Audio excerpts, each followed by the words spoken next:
So I made a visit to the Missouri Botanical Garden, and I'm in the Kemper home gardening area. And this place is fantastic on so many different levels, but couldn't resist stopping in to see our Vertex wall, or I should say our Varden wall, in 6-inch format. And they've swapped out the plants to a more summer-centered variety of species. And look at this thing. Man, here's what's in it, which is great. And then look how beautiful it is and vibrant.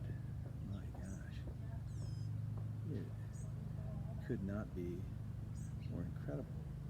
And I would have to say, certainly in an outdoor setting, I'm not sure if there's hardly any living wall systems available that can do this and support this kind of plant material.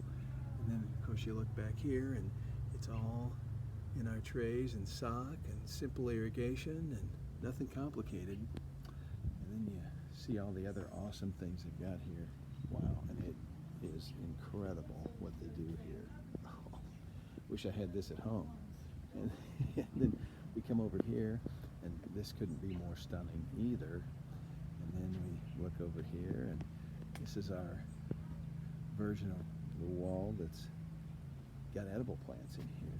You know, you've got mint and tomatoes and sage and rosemary and more things than I can probably name, actually. But it is a beauty. Gosh, look at that. And even down here we've got tomatoes, and they seem to be doing quite well. Stunning. Thank you, Missouri Botanical Garden.